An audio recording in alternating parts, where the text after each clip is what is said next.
A couple of months ago, I made a video regarding the dangers of scopolamine in Medellín, and it kind of took off recently. It's become a very heavily commentated video. Some of you even wrote in to share your personal stories, and some of you found it so helpful that you contributed by buying me a coffee. To those of you who did so, thank you very much. Your support means so much to me. I think that a lot of the content regarding Medellín's safety that is out there is usually made by foreign men that have come and shared their experience. There's not a lot of commenting or perspectives made by, a local female that has been living here. So for those intents and purposes, that's what I'm here to do today. For those of you who are new to this space, my name is Rebecca. I was born and raised in New York City by Colombian parents, but I have been living in Medellin since 2018. I am a tour guide here, so if you see yourself in the city and would like to walk the streets of the city with me, I have left all of that information in the description of this video. I also make content about first-generation Americans, language acquisition, and some reflections about my life here as an expat in Medellin. So if that sounds interesting to you, you can consider subscribing. So going back to the scopolamine situation, there were a lot of comments that were left on there, and I kind of want to publicly address some of them. I'll begin by saying that the people who fall victim to this type of crime aren't just foreigners. It happens to locals too, and it happens to women also. I personally know people that have been victims of this type of crime. Thankfully, they're all survivors, but it does happen to locals. And this goes to show that just about anybody can be a victim to this kind of crime. We are all human. We all let our guard down at one point or another. We're all vulnerable. But there's just so much victim blaming going on regarding this topic that it makes me wonder how much of it actually goes unreported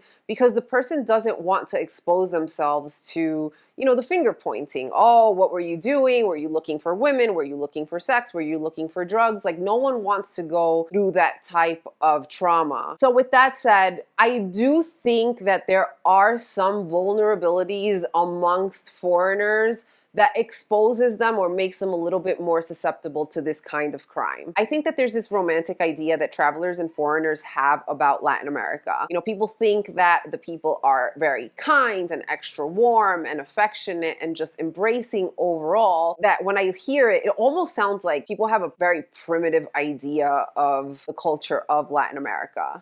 While I do agree that the culture in Latin America is much more hospitable than, let's say the United States or Canada, it doesn't mean that there isn't transactional culture. One of the things that I hear tourists and foreigners say the most is that they want to engage with the locals. They want to feel the culture. They want to be where the locals are.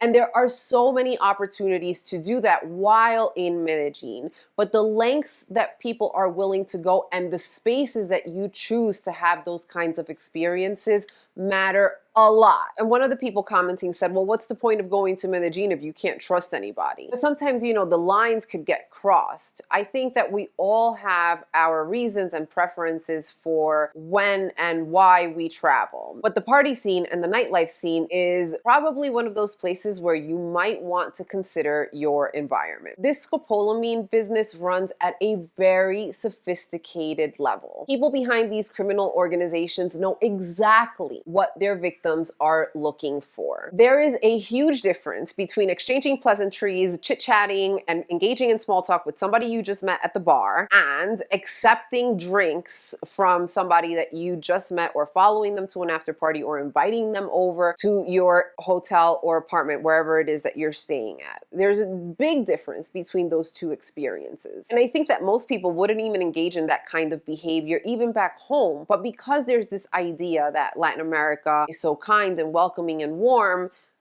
it's very easy to fall victims to this kind of crime. I think that one of the most important elements of travel is knowing the history of where you are going. Colombia has a very dark history, especially Medellin. And yes, the city has transformed and, the inner city violence days are past us, but it wasn't that long ago that this happened. This happens within our lifetime. And there is generational trauma, and there are patterns of thinking that affect a certain demographic of people. There is this guy called La Liendra, and he recently made a documentary. I don't know how recent it was, but he made a documentary about, the sex work in Medellín and how it works and how it operates. And I think that he does a really good job at explaining that generational trauma that I just explained. And then a lot of people commented things like, well, the US government should get involved and ban travel to Colombia until this situation is addressed. Or, the local government has to begin cracking down on this kind of crime. They're just soft on these criminals.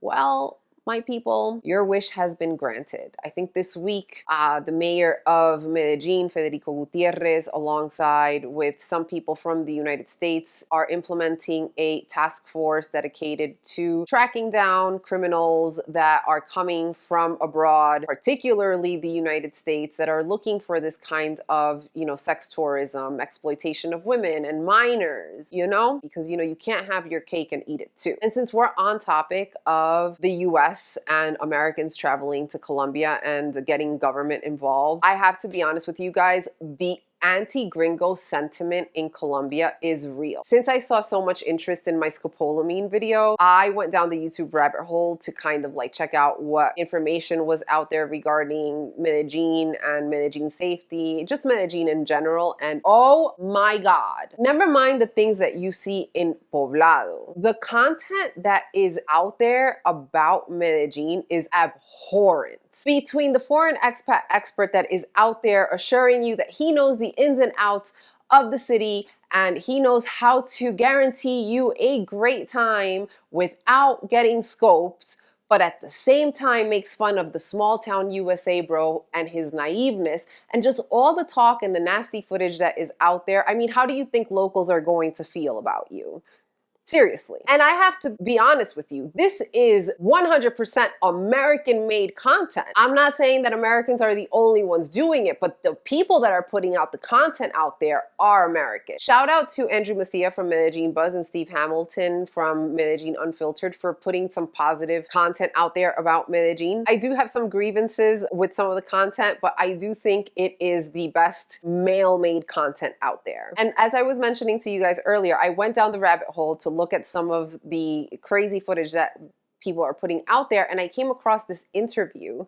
And like this, I am sure that there are many and probably worse than what I just saw, but it was just these two guys. One of them was interviewing another from San Francisco, and the guy from San Francisco was talking about the women like they're just, some merchandise that you come shopping for, right? And the advice that he was giving was, well, you can't really approach the 9s and 10s because, they have an attitude problem and, the pretty girls, no. If you really want to get yourself a girl, you have to approach the 4s and the 5s that live in Itagüí, Bello, Caldas, Copacabana. Like, what in the world are you saying? I mean, honestly, this reputation that Americans have gained for themselves hasn't been for free. There is reason for that. But anyway, that's just a little rant that I have about my fellow nationals. That is all I have for today. Don't forget to like, comment, and subscribe, and I will see you in the next one. Bye.